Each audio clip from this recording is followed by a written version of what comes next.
saya Eva. Senang sekali bisa bertemu secara daring, bertemu secara online dengan sahabat Bawaslu semua di program yang sudah dikemas secara menarik oleh Bawaslu Kabupaten Purworejo, yaitu program podcast.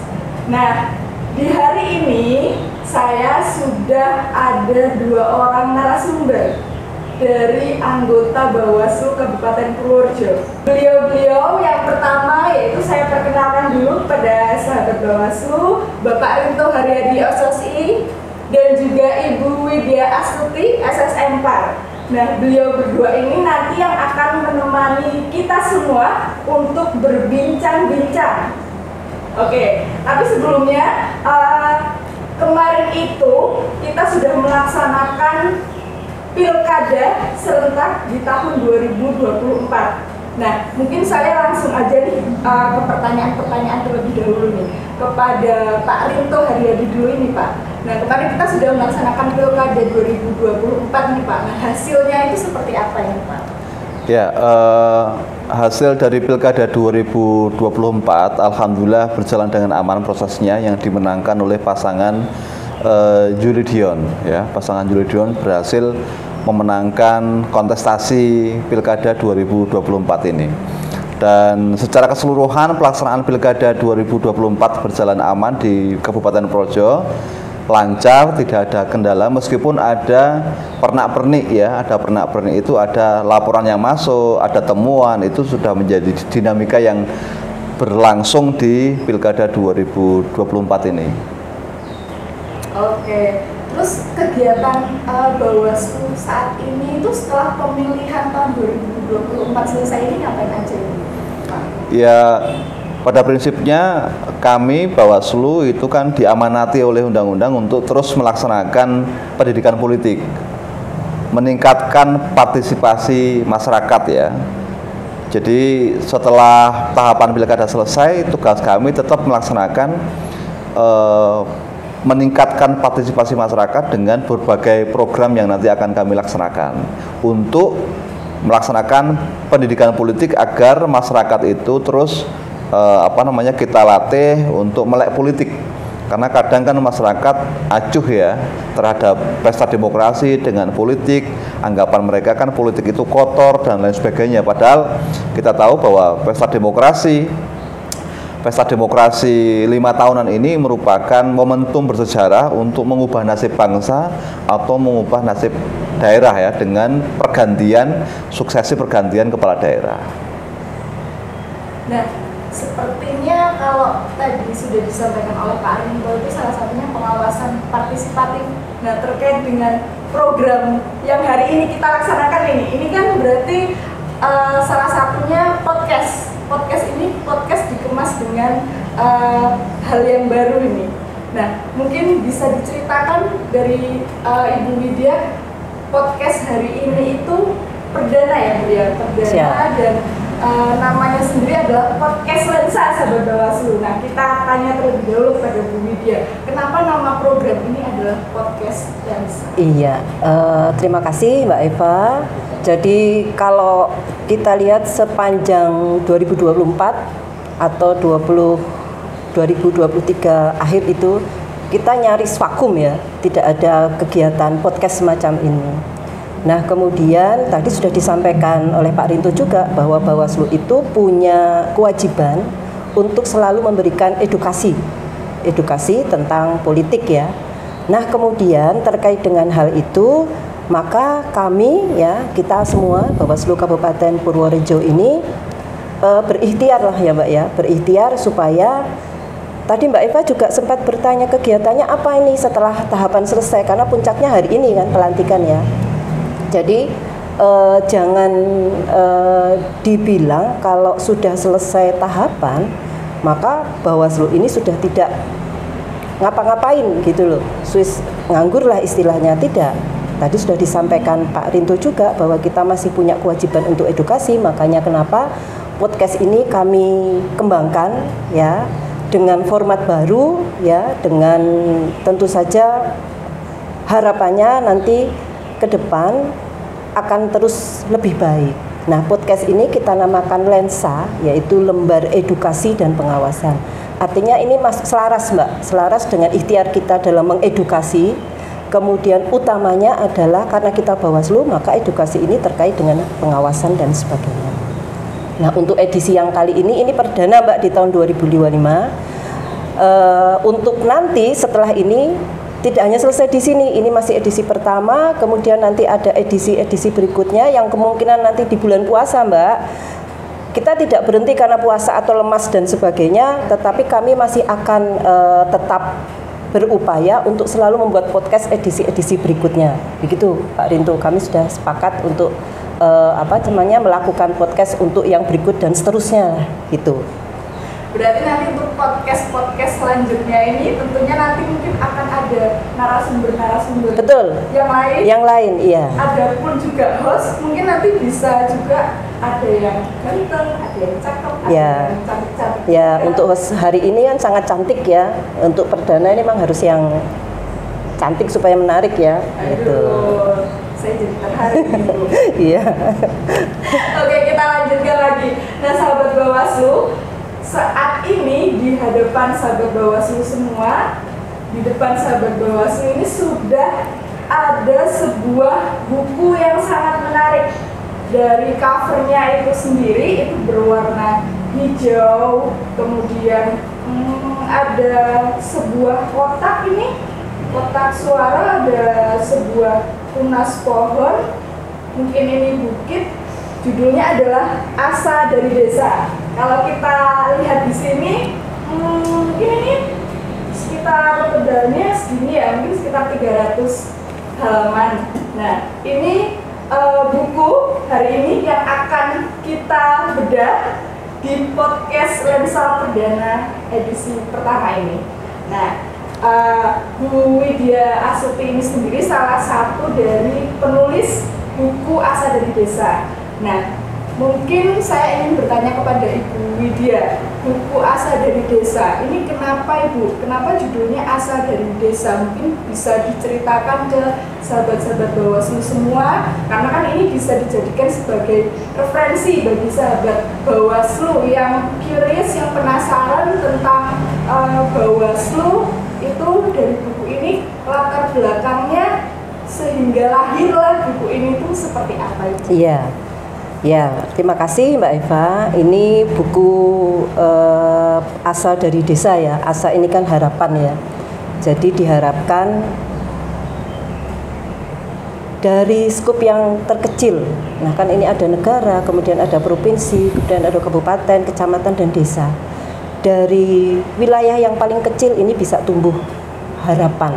Harapan apa? Harapan supaya demokrasi kita bersih dan bermartabat. Nah kemudian tadi tebalnya memang sekitar kurang lebih ada 300 halaman. Buku ini diinisiasi oleh Bawaslu Provinsi, terutama dari Divisi Pencegahan, di mana isi dari buku ini adalah merupakan potret dari desa pengawasan dan desa anti politik uang yang ada di 35 kabupaten kota di Jawa Tengah. Nah, kalau kita lihat, ini adalah tulisan-tulisan dari Kordif Pencegahan Kabupaten Kota Jawa Tengah. Jadi ini tulisan, Mbak. Tulisan ini ditulis oleh masing-masing kabupaten kota. Ada kabupaten kota yang memang sudah terbiasa menulis. Tetapi juga ada beberapa kabupaten kota yang tidak pernah menulis sama sekali. Nah, karena ini buku ini harus ada, maka kami memang dipaksa oleh provinsi untuk menulis, Mbak. Jadi yang tidak biasa menulis pun awalnya masih bingung ini gimana cara menulisnya. Tetapi ini sangat positif bagi kami, karena dengan adanya tugas menulis seperti ini, kemudian nanti ke depan masih ada lagi. Insya Allah nanti kami akan menjadi terbiasa, karena beberapa kali dari Pak Kordif Bawaslu Provinsi, Pak Holik, berkali-kali dalam kesempatan itu juga menyampaikan terkait menulis. Itu beliau menyampaikan diantaranya ada suatu kutipan dari Pramudia Anantatur, itu beliau bilang seperti itu, bahwa menulis ya, seberapa kita pandai, seberapa kita cerdas, seberapa kita effort kerja, kalau tidak ditulis maka akan ditelan sejarah lah istilahnya, tidak ada jejaknya. Maka berangkat dari itu, provinsi menekankan kepada kami pentingnya menulis. Maka lahirlah buku ini yang merupakan potret dari seluruh kabupaten kota di Jawa Tengah, intinya potret untuk desa pengawasan dan desa anti politik uang. Maka terbitlah buku ini. Baik Bu. Nah, kalau boleh tahu ini Bu, Ibu kan salah satu dari penulis di buku ini. Ya. Kalau saya lihat dari buku ini, itu judul yang Ibu tulis dalam buku ini adalah Profil dan Strategi Pengawasan Partisipatif Desa Pengawasan dan Desa Anti Politik Uang. Nah, kalau boleh tahu, Ibu ini menyelesaikan tulisan buku ini berapa lama sih Bu? Iya. Siap. Jadi awal provinsi untuk menginstruksikan kepada kami penulisan buku ini sebenarnya pada saat masih tahapan ini sebetulnya. Tetapi saat itu baru wacana ya, itu masih tahapan. Jadi mungkin agak masih tidak kami pikirkan gitu, karena masih ada tahapan. Nah, kira-kira menulis seperti ini waktunya itu bisa 2 minggu sampai 1 bulan lah. Karena kita harus mengumpulkan data-data juga terkait bahan yang harus kita tuliskan di dalam buku ini. Oke, baik sahabat Bawaslu, itu tadi perbincangan kita, tapi sahabat Bawaslu jangan kemana-mana, kita saksikan dulu tayangan berikut ini. Di tengah keadilan demokrasi, uang tidak sebanding dengan hak suara kita. Uang bukan pengganti suara sah kita. Uang. Politik uang. Tegakkan keadilan dalam pesta demokrasi kita. Pemilihan Gubernur Jawa Tengah 2024. Pilih dengan bijak. Pilih dengan cerdas. Pesta demokrasi yang sehat tanpa politik uang. Salah politik uang. Bersama Bawaslu Jawa Tengah, bersaringan ngawasi. Sahabat Bawaslu, kita kembali lagi di podcast Lensa. Selanjutnya kita akan bahas ini, karena ini asa dari desa. Yang Bu Widya tulis adalah tentang desa pengawasan dan desa anti politik uang. Nah, ini saya juga tahu ini Pak Rinto ini salah satunya juga yang ikut banyak berkontribusi dalam pembentukan desa pengawasan dan desa anti politik uang. Nah, ini mungkin kenapa sih Pak kok pembentukannya itu namanya desa pengawasan dan desa anti politik uang? Kenapa namanya harus dinamakan desa pengawasan dan desa anti politik uang, dan apakah itu sama se-Jawa Tengah penamaannya? Ya, pembentukan desa pengawasan dan desa politik uang itu merupakan gerakan Bawaslu, tidak hanya di Projo tapi di seluruh wilayah Jawa Tengah khususnya ya, dan bahkan di se-Indonesia, karena ada instruksi dari RI untuk mengembangkan desa pengawasan dan desa anti politik uang. Nah, kenapa terminologi itu yang dipilih? Karena kami berharap bahwa pengawasan itu bukan hanya dilakukan oleh Bawaslu, tapi dilakukan oleh seluruh masyarakat, seluruh elemen masyarakat, khususnya di masyarakat desa, skupnya yang terkecil. Karena itu desa pengawasan ini dipilih agar harapannya masyarakat desa itu bisa tergugah untuk melakukan pengawasan di seluruh tahapan pelaksanaan baik pemilu maupun pilkada. Begitupun dengan diksi desa anti politik uang, di mana kita ketahui bersama bahwa politik uang itu merupakan salah satu masalah, ya, salah satu persoalan yang selalu muncul setiap ada pesta demokrasi. Karena itu kita dorong agar masyarakat desa itu mau untuk kemudian menolak apa? Menolak politik uang yang kemudian bisa merugikan negara. Karena kita tahu bahwa politik uang itu kan dampaknya macam-macam. Bahkan ada yang bilang politik uang itu gerbang korupsi. Karena setelah para calon itu melakukan politik uang, mengeluarkan banyak uang, maka mereka nanti setelah jadi akan berupaya untuk mengembalikan modal yang telah dikeluarkan dengan cara apa ya? Salah satunya dengan cara korupsi. Karena itu kami Bawaslu khususnya di Projo berupaya untuk mendorong agar masyarakat berani untuk mengatakan tolak politik uang gitu. Oke. Nah, kalau boleh tahu ini mungkin ke Bu Lydia dulu. Desa pengawasan dan desa anti politik uang ini ada di Kabupaten Purworejo, itu ada di desa mana saja sih? Oke, jadi ada dua, yaitu desa anti politik uang dengan desa pengawasan.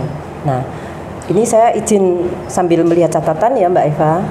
Ini untuk desa anti politik uang itu kan ada pembentukan di tahun 2019, itu yang pilot project yang pertama untuk percontohan itu adalah desa Kaliurip di Kecamatan Kemiri, itu tahun 2019 awal ya.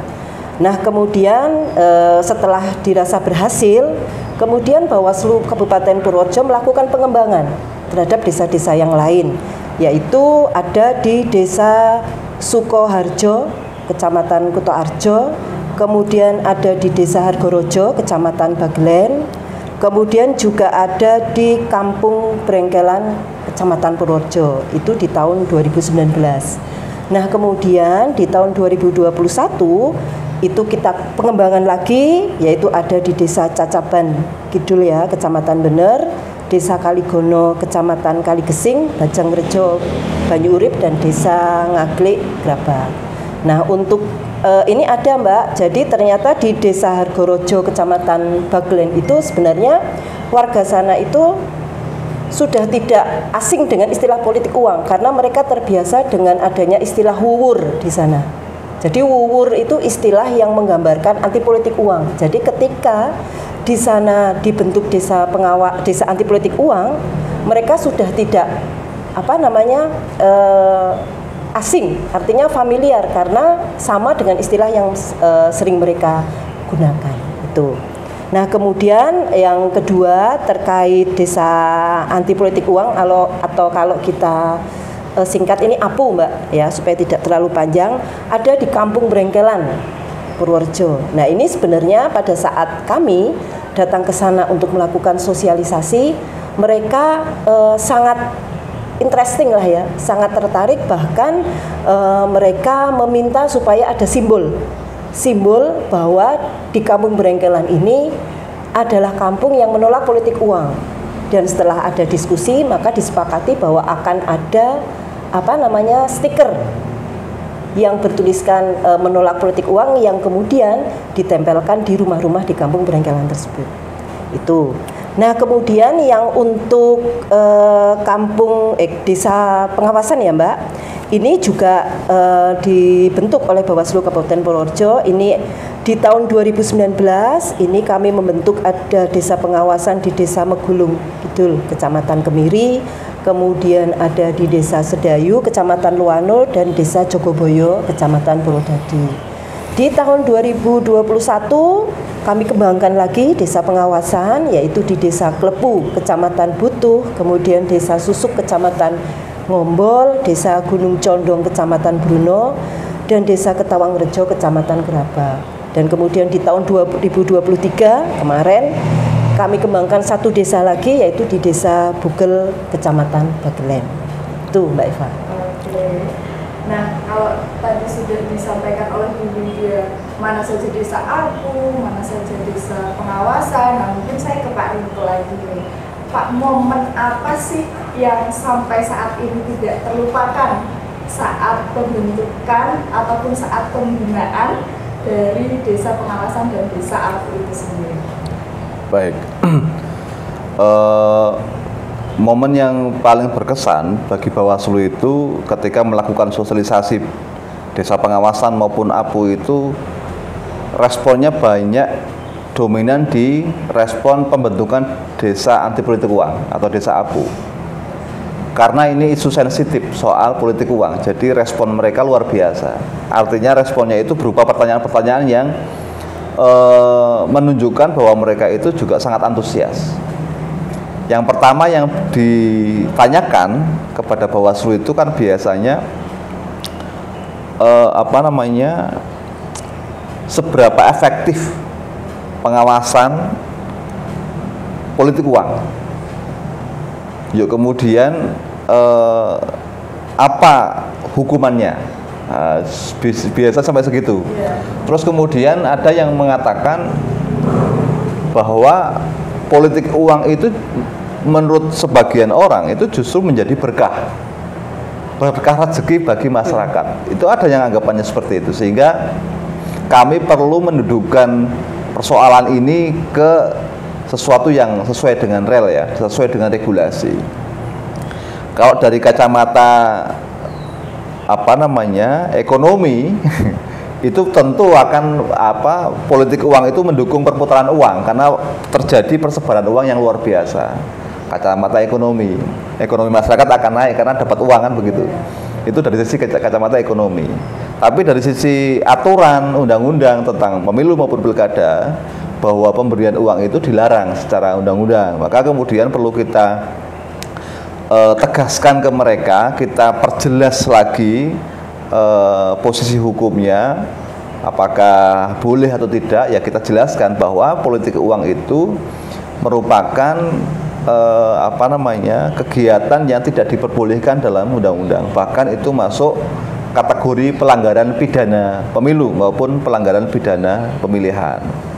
Nah, setelah kita jelaskan, ya mereka kemudian mengetahui, oh ternyata wuwur itu atau pemberian duit kepada pemilih itu merupakan kegiatan yang dilarang oleh undang-undang. Bahkan kalau terbukti nanti akan bisa terjerat pidana, ya, penjara begitu. Bahkan di pemilu tahun 2019 juga kita sudah menangani pelanggaran pidana pemilihan ya, pidana pemilu konteksnya adalah politik uang ya. Ada satu di tahun 2019 ada satu yang melakukan politik uang dan itu naik ke kepolisian sampai ke pengadilan dan ingkrah. Yang satunya lagi ada pelanggaran tapi bukan pelanggaran pidana, bukan pelanggaran politik uang tapi memanfaatkan fasilitas pemerintah. Itu juga sama, juga naik ke penyidikan, ke kepolisian dan naik ke pengadilan dan ingkrah begitu. Artinya bahwa proses penegakan hukum berkaitan dengan politik uang, pidana pemilihan maupun pemilu itu nyata, di proses sudah ada yang diproses sampai kemudian divonis bersalah dan dikenakan sanksi pidana gitu, Mbak. Oke, itu tadi gambaran sahabat Bawaslu tentang hal yang menarik. Nah, sekarang saya ke Bu Lydia dulu. Nah, tadi sudah disampaikan oleh Pak Rintu Panjaitan mengenai anti politik uang. Nah, sekarang apa sih sebenarnya poin penting atau yang menjadi intisari kenapa sahabat-sahabat Bawaslu di sini perlu untuk membaca literasi ini? Iya, jadi tadi di depan sudah kami sampaikan buku ini isinya adalah merupakan potret ya, potret dari beberapa desa di 35 kabupaten kota, baik itu desa APU maupun desa pengawasan. Nah, inti dari buku ini adalah gambaran, Mbak. Gambaran bagaimana dari 35 kabupaten kota se-Jawa Tengah ini melaksanakan program partisipasi masyarakat, yaitu dalam bentuk membentuk kampung pengawasan. Kalau di Parmas ini kan ada yang namanya kampung pengawasan. Nah, makanya kabupaten kota di Jawa Tengah ini membuat desa APU dan desa pengawasan ini dalam rangka inovasi lah ya, inovasi dalam rangka partisipasi masyarakat. Artinya adalah karena Bawaslu ini tidak mungkin melakukan pengawasan secara menyeluruh. Kalau kita lihat kabupaten kota saja, contohnya di Purworejo ya, kabupaten itu pengawasnya hanya ada berapa lah ya, pimpinannya hanya ada 5, kemudian stafnya juga tidak banyak. Dan kalau ada tahapan pun di tingkat kecamatan hanya ada 3 pengawas kecamatan dengan staf. Di tingkat desa apalagi hanya ada 1. Kemudian kalau pas hari H itu baru ada pengawas TPS, itu pun hanya 1 tiap TPS. Nah itu alangkah bermanfaatnya apabila partisipasi masyarakat ini didorong supaya ikut mensukseskan program ya pengawasan dari Bawaslu baik itu RI, provinsi maupun kabupaten kota. Nah, salah satunya adalah desa ini, di mana kalau desa pengawasan dan desa APO ini melibatkan seluruh elemen di warga desa tersebut, baik itu kadesnya atau lurahnya, kemudian juga ada tokoh agama, tokoh masyarakat, kemudian juga ada kesenian, mungkin di situ komunitas kesenian dan kaum perempuan. Nah, ini diharapkan terlibat semua di sini. Nah, nanti sahabat Bawaslu seandainya berkeinginan untuk membaca buku ini bisa datang ke Bawaslu atau buku ini bisa di-download di websitenya Bawaslu Kabupaten Purworejo. Gitu Mbak Eva. Berarti dalam bentuk e-book sudah bisa. Masih di-download. Bisa di-download. Dan sobat Bawaslu tidak hanya membaca untuk yang Kabupaten Purworejo saja. Di 35 kabupaten se-Jawa Tengah ini ada semua di buku ini. Nah, itu tadi sahabat Bawaslu bisa langsung surfing ke websitenya Bawaslu Purworejo untuk mendownload buku Asa dari Desa. Nah, tapi sebelum kita lanjut, kita saksikan terlebih dahulu tayangan berikut ini. Dalam kehidupan demokrasi, netralitas kepala desa dan aparatur sipil negara adalah salah satu kunci. Sesuai amanat Undang-Undang Pemilihan, kepala desa dan ASN dilarang membuat keputusan dan atau tindakan yang menguntungkan atau merugikan salah satu pasangan calon. Wujudkan Pilkada Jawa Tengah 2024 berjalan jujur dan adil. Jika menemukan dugaan pelanggaran, lapor ke pengawas pemilu di sekitarmu.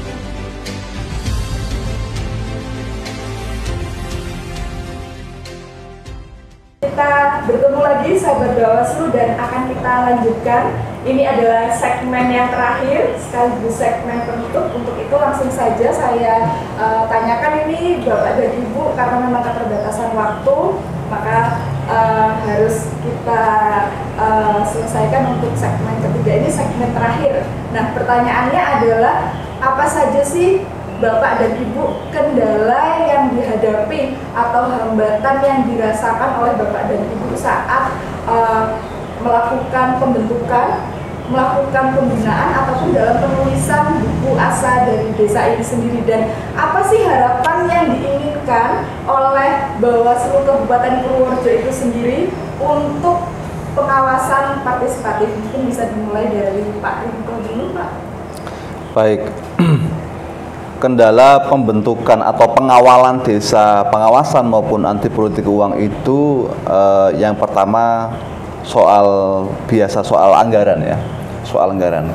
Bahkan beberapa kali kita karena keterbatasan anggaran, kita kemudian melaksanakan pengawalan itu menggunakan tanpa anggaran gitu.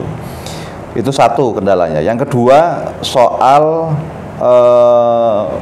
bagaimana memunculkan kesadaran bahwa politik uang itu sesuatu yang dilarang, sesuatu yang keliru, itu yang memang agak susah. Karena politik uang itu seolah-olah sudah menjadi tradisi di Indonesia ketika ada pesta demokrasi. Nah, ini konon katanya sebab musababnya itu di pesta demokrasi Pilkades. Karena Pilkades itu kan umurnya lebih tua katanya.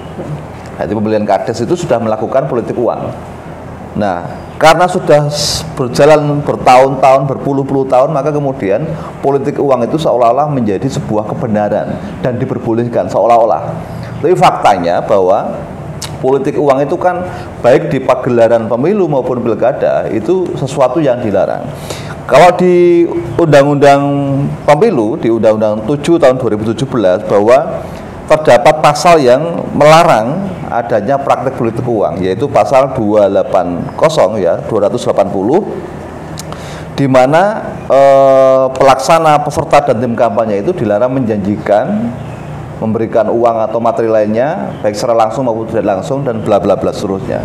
Kemudian di pasal 286 itu juga dijelaskan. Kemudian di pasal 523 ayat 1, 2, 3 itu melarang bahwa praktik politik uang itu tidak perlu dilaksanakan. Nah, kemudian di pasal di Undang-Undang Pilkada itu juga ada pasal yang melarang praktik politik uang, yaitu pasal 73 dan pasal 187 huruf A. Itu yang melarang bahwa praktik politik uang itu tidak diperbolehkan, bahkan ada ancaman pidananya. Nah, sebetulnya kami juga sudah menyampaikan pasal-pasal itu kepada masyarakat, bahwa ketika masyarakat itu melanggar, ada konsekuensi hukuman pidananya. Tapi sejauh ini sih memang itu ada dampaknya, tapi belum begitu besar. Karena faktanya di lapangan itu informasinya masih saja terjadi praktik-praktik politik uang, ya, politik uang. Meskipun di tataran penegakan hukumnya, untuk menegakkan hukum pelanggaran pidana itu juga tidak semudah pelanggaran administrasi. Kenapa demikian? Karena penegakan hukum di pidana itu kita melibatkan pihak luar, yaitu kepolisian dan kejaksaan, yang di sana terjadi tarik ulur. Misalkan di Bawaslu ini harus, kira-kira menurut Bawaslu ini memenuhi unsur, tapi menurut kepolisian dan kejaksaan punya pandangan yang berbeda, dan terjadi perdebatan seperti itu. Nah, ini yang kemudian butuh effort, butuh bukti yang sangat kuat untuk membawa pelanggaran pidana itu ke ranah lanjutan, ke penyidikan dan pengadilan. Itu kendala-kendala yang kami hadapi di lapangan. Mungkin Mbak Wit ada kendala yang lain. Siap, ya, menambahkan. Jadi memang pembentukan desa APU dan pengawasan ini tidak sederhana, ya. Kita perlu effort yang luar biasa. Karena untuk menumbuhkan peduli dari masyarakat terkait dengan bersihnya penyelenggaraan pemilu maupun pemilihan ini tidak mudah.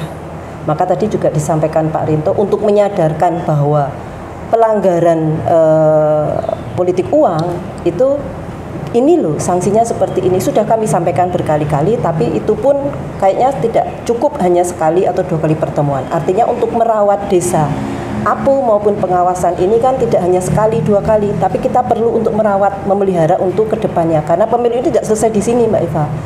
5 tahun lagi, ya Pak Rinto, ya 2029 itu akan mulai ada lagi tahapan. Nah, ini kan praktis seperti ini, hal-hal pelanggaran politik uang pasti akan muncul kembali, karena ini sudah menjadi habitat, ya, tabiat atau budaya kita seperti ini. Nah, kemudian kendala yang berikutnya anggaran itu pasti, karena merawat itu kan tidak bisa non budgeter, Mbak. Merawat itu kan butuh anggaran. Nah, makanya kami juga mendorong baik provinsi maupun RI untuk 2025 dan seterusnya ini paling tidak kami bisa berupaya atau berikhtiar untuk merawat kembali, karena itu tidak selesai. Tidak selesai di sini, pilkada selesai terus desa APU juga selesai, tidak. Tapi perlu kita merawat lagi, karena pernah kita bertemu dengan salah satu warga di desa APU.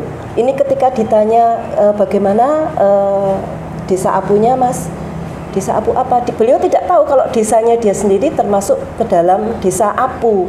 Artinya sosialisasi yang kita sampaikan kepada pemangku wilayah di desa seperti komunitas, kemudian tokoh masyarakat, kepala desa dan sebagainya, itu belum optimal sampai kepada warganya. Artinya masih perlu untuk kesinambungan untuk merawat desa APU maupun pengawasan. Itu. Nah, kemudian kalau harapan, ya Mbak, kalau harapan kami berharap supaya masyarakat Kabupaten Purworejo setidaknya yang ada di desa APU, ya, ini memiliki rasa peduli lah, Mbak, terhadap perhelatan yang 5 tahunan itu, baik pemilu maupun pilkada. Jadi ikut melakukan pengawasan dalam rangka mencegah terjadinya potensi pelanggaran apapun, termasuk pelanggaran politik uang. Nah, baik itu untuk disampaikan kepada warga yang lain, kemudian juga diresapi sehingga menyadarkan diri supaya tidak ikut menjadi bagian dari pelanggaran itu sendiri. Baik, sahabat Bawaslu, itu tadi bahasan kita seputar desa pengawasan dan desa anti politik uang. Dan jangan lupa sahabat Bawaslu bisa mendownload e-book dari Asa dari Desa, buku dari Bawaslu Provinsi Jawa Tengah dari 35 kabupaten kota yang ada tulisannya di sini, bisa sahabat Bawaslu dapatkan melalui website Bawaslu. Nah, saya Eva dan segenap kru yang bertugas mengucapkan terima kasih dan sampai jumpa lagi di podcast Lensa selanjutnya.